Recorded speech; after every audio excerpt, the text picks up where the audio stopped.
Assalamu alaikum wa rahmatullahi wa barakatuh, and welcome to Perspectives. I'm your host, Musa Maguire. Our guest today is Ambassador Fethi Ashezli. You mentioned something you'd worked on in regards to the Euromed initiative, which, from what I'm aware of, is essentially a partnership between the Mediterranean countries. A lot of development initiatives come under this umbrella, and it was specifically related to this issue of civilizational dialogue. Could you tell us a little bit more about that program and maybe your prescriptions for how further efforts in this regard can be initiated? Thank you very much.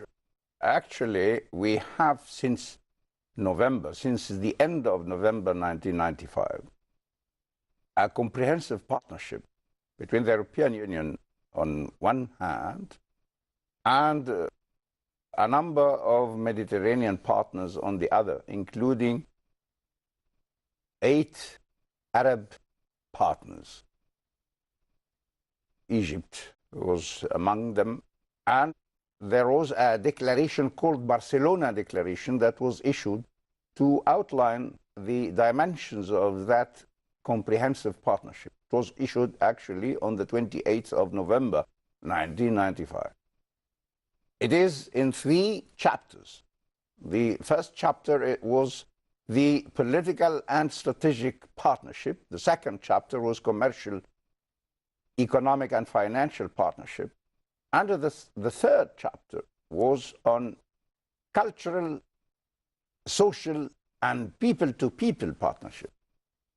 One of the issues that was very highlighted in the declaration was the dialogue, promoting the dialogue between cultures and religions within the Euromed sphere of space of nations. So within that term, I co-sponsored, together with the Foreign Minister of Sweden at the time, an initiative to which we traveled from Cairo to Stockholm, as well as representatives from other countries. We had Dr. Kamal Abul Majd, and we had Dr. Milad Hanna with us as main speakers. And that roundtable, it was a kind of roundtable seminar, call it whatever you want. Nevertheless, it resulted in a very detailed program of actions on the media level, on the educational level, and on the political level. For instance, we discovered that a lot of textbooks in the educational institutions on both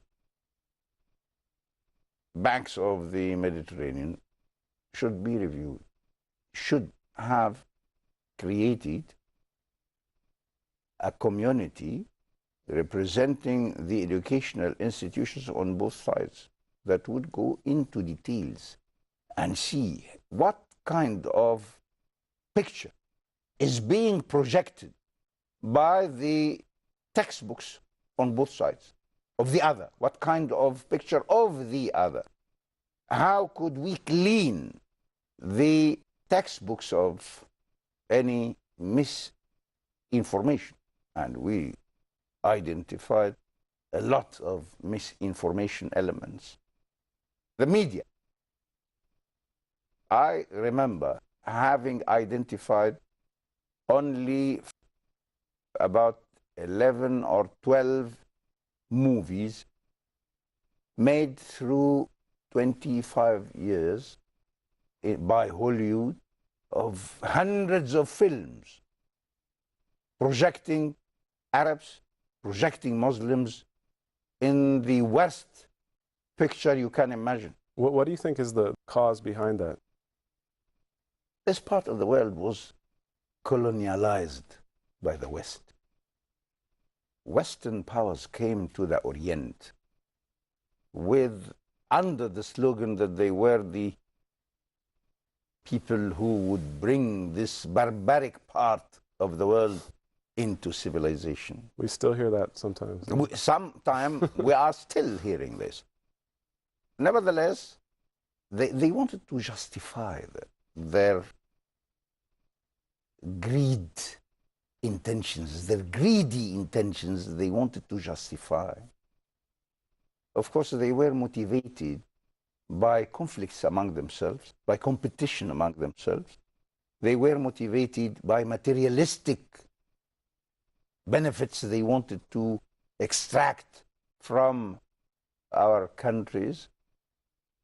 But in order to address the public opinion, their public opinion, and other nations, they were claiming that they were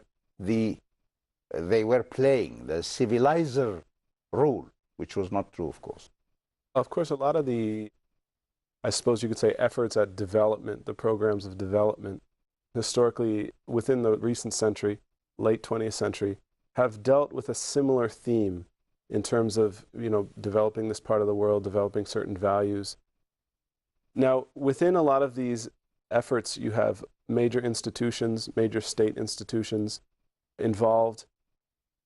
What is the role of such institutions in facilitating dialogue? Last time we talked about Al-Azhar in Egypt. You felt that these institutions have not done a good enough job in facilitating dialogue.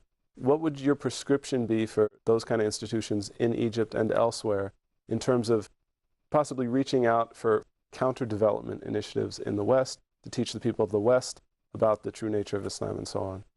I have to hail here a Turkish initiative that was taken in January 2002, few months after the terrorist attacks on New York and Washington. That initiative was to convene a meeting of the ministers of foreign affairs of both the Muslim group, the OIC countries, and of the European Union countries. It was supposed to be a continuous process. Again, there was a failure here because it stopped immediately after the meeting was over. We stopped hearing anything about it. And while it was meant to become a process, that would bring me to the OIC. You keep within the sphere of interest of countries of the OIC, you keep hearing about Muslim free trade area. Yeah, we've I with regard this. Before, yeah, I was assistant foreign minister who was dealing with European affairs, and before that, I was ambassador to Saudi Arabia and permanent representative to the Organization of the Islamic Conference. I believe that the most sacred bond among Muslims should be the cultural affinities, should be Al-Kitab, should be Al-Quran, should be the teachings of the Prophet. Because the diversity of the spectrum of Islam now, it encompasses the whole world. You find a Muslim community in the United States, in Scandinavia, everywhere. So how come that you would like to give materialistic interpretations to this? What kind of common economic interest would exist between Senegal, for instance, and Indonesia? I believe that the OIC should create at the Secretariat of the OIC a special unit for the cause of dialogue between cultures. And that process, dialogue between cultures, should be embarked upon among Muslims first, because our perception of the cause in West Africa could be different from our perception of that cause in Indonesia, in the Middle East. So we have to agree first about our perception as Muslims of the cause of dialogue between civilizations and between cultures. And then we start talking about this, we start interacting with the followers of other religions and other cultures. I believe that we have tools. We have to use those tools. We have the satellite TV. We have special internet sites. But we have to use the language of the century, the current language. Again, I would refer to the very deplorable cartoons depicting Prophet Muhammad by one of the Danish newspapers. I was reading about the background. I was reading some of the declarations given by muftis, by Danish Muslim muftis. They were speaking the language of the 6th century. You cannot tell the people in the 21st century something that could be rationalized in the 7th century or the 8th century in order to have receptivity by others. You have to reach their minds. Ambassador, we have to go to a short break now, but you bring up an interesting topic in terms of dealing in contemporary language, speaking to people in contemporary language. So I want to get back to that after the break. Please stay with us. Assalamu alaikum.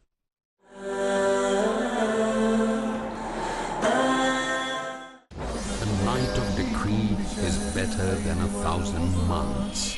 The benefits of worship and the vigil in the night of power. Ramadan, which is the topic of the show. Do you have any advice for our viewers? Asad Ahmad, Especially in the blessed month of Ramadan. The Ramadan is the reminder of rectifying our behavior. Dr. Ali Shaban, Ramadan is a unique opportunity for every Muslim. and the reasons behind this revelation and its power emphasized as the human heart transcends towards godly glory. If you apply Ramadan to the rest of the year, Tariq Ali surely you are going to be much, much better in all fields, all aspects. and the gratitude of the soul reaches out to worship the Almighty One on this esteemed night. Just to stick the more and more of the time to the Holy Quran. Dr. Muhammad Ibrahim. This is my advice to all my Muslim brothers. Let's strive to seek the night of power and its bliss in Blessed Nights today at 4:30 p.m. and repeat telecast at 3:30 a.m. India on Peace TV. A friendly message by Dr. Zakir. Islam prohibits killing of innocent human beings. Every day, innocent human beings are being killed in different parts of the world. Most religions condemn the killing of innocent human beings.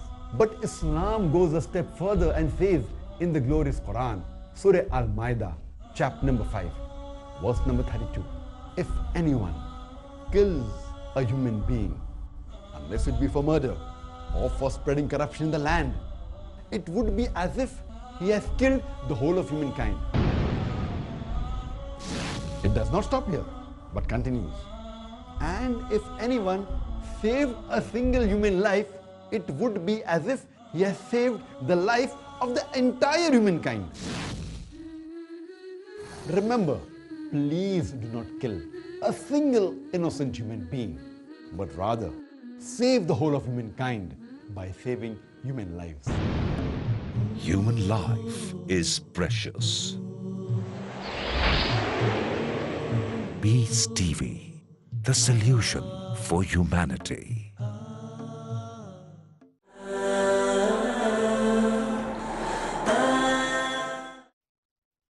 Assalamu alaikum. Welcome back to Perspectives. Our guest today is Ambassador Fethi Ashezli. Before the break, we were talking about dealing with people in the world, initiating this civilizational dialogue in the contemporary language, the language of today. I was wondering if you could give us a bit more of a concrete example of what you mean by this, and maybe perhaps explain the way you feel Muslims have failed in this regard. I will give you one example, specific one. One of the muftis of the Muslims in Denmark was calling on the Danish government to accept the Islamic way of compensation for life. If, for instance, you make an accident, traffic accident, and you kill a person in the street, he wanted that the Danish government should legalize the Islamic diya, And he was calling on the government. This is blood money? Blood money. Yeah. Blood money. And he was calling on the government to accept, to introduce this into the Danish law, accepting a number of camels for the blood money. Of course, I cannot imagine the Danish parliament issuing such a law. And there was more than one mufti. Before we started this recording, we were talking about the fatwa and how fatwa should be restricted to the people who know very well theology, who know religious sciences, and they should be as good in this as in other. Or we can have a panel of fatwa, a panel that would include economists, that would include life scientists, biology scientists, etc. Because Islam should be good for everybody, anywhere, everywhere, anytime. If we keep talking in the terms of the 6th century, we'll waste one of the essences of Islam. One of the phenomenon you've talked about in terms of the world opening up, speaking a new language, of course, is the rise of satellite television. Many other new media exist which allow many voices to compete within either the television space or on the internet, so on and so forth. The question I want to ask, in light of what you just mentioned, in many ways this allows for an unprecedented level of dialogue, unprecedented level of debate on issues that perhaps before were silenced or at least were not heard. But maybe there's another side to it, a downside, in the sense that unqualified information is given the same platform as qualified or established information. What would be your critique in this regard? Do you think that there's a problem that we need to exert more controls over information? By all means. And of course, those people, those terrorists, those who represent fanaticism among our ranks, they should be excluded. So, al-fatwa should be controlled, should be exercised with this background in mind. You mentioned the OIC, Organization of Islamic Conference, and your perspective on maybe slowing down some of the initiatives to erode the interstate barriers, especially with regards to trade, the Islamic free market. Would the area of fatwa be an area that greater cooperation would benefit the Muslims, in the sense that instead of drawing our fatwa from specific regions or specific national institutions, we should try to create an international body that is perhaps outside of individual state control, maybe within the OIC, to issue fatwa on these contemporary issues? Is that something you would favor? I would like to have, because domestic, I was talking about the viability in Islam and advisability of Islam in anywhere in the world, everywhere in the world. Because I wish to emphasize the domestic nature, because Islam now is being adopted by people in the Western Hemisphere, in Antarctica, in the, I don't know, in very different environment. You cannot tell me that I should follow fasting terms in Saudi Arabia the same way I should do in the northern pole area, where you can have no sunset, you can have 24 hours a day. You have to regulate it. You have to take into consideration the domestic implications. Nevertheless, there should be a kind of federation or a kind of ruling body that should coordinate and overview the domestic fatwa councils. Within individual countries? Within individual countries or within regional areas. Is there a way to include Muslims who live in the West, or perhaps is there already a mechanism within groups like the OIC for those Muslims who are not represented by individual historically Muslim nation states? Is there a way to include them in the processes of these organizations? Of course. This is a very valid point, because we have now on European soil, we have 4, 5 million Muslims. We have to hear their worries. We have to address their queries. And because in fact, they would be a kind of facade of the Islamic world to the West and in Europe. Is there any barrier to this process? Let's go back to the idea of dialogue for a minute. Of course, practically the way things work in international relations, individual nations will represent their efforts to teach Islam to the West or to show diplomatic efforts towards the West. Is there any problem in terms of the competition, you could say, between individual nation states? Maybe there are differences of opinion when you look in the wide diversity of regions in the Muslim world, in terms of how their effort is being portrayed to other countries, especially in the West. Is there any sort of infighting or any problems created between countries that could serve more unification? No, made reference to the OIC as a kind of umbrella for the Islamic world. Right. And that's why I suggested that umbrella should be reinforced through creating a special unit that would concentrate on dialogue between cultures, because of the very important status of this issue in the present status of international affairs. It is becoming of much more important position on the list of interests of nations.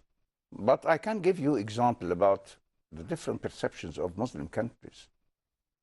When the famous movie producer Al-Aqad, I think Al-Aqad was an American of Syrian origin, when he passed away in the terrorist attacks of Amman in November, most of the TV stations in the Arab world were showing his films.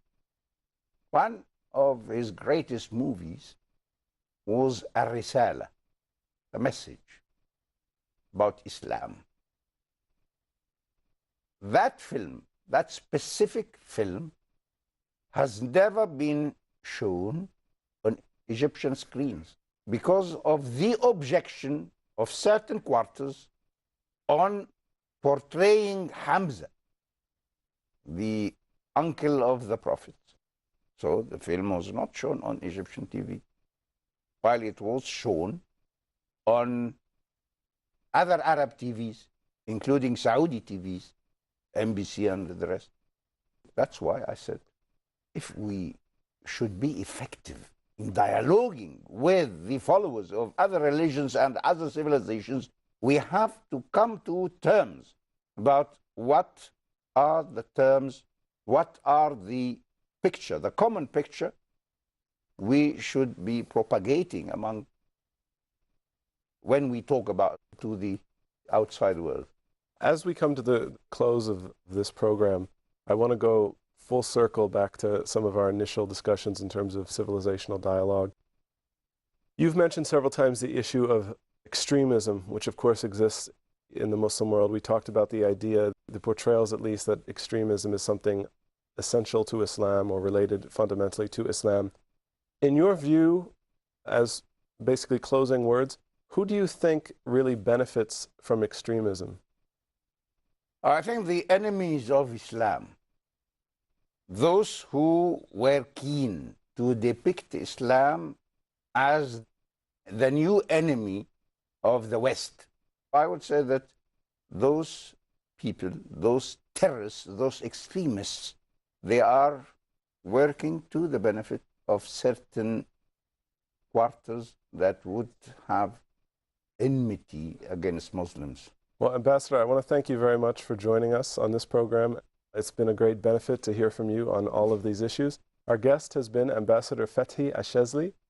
We appreciate him joining us, and we appreciate you joining us on today's episode. Please stay tuned for future episodes of Perspectives. Assalamu alaikum wa rahmatullahi wa barakatuh.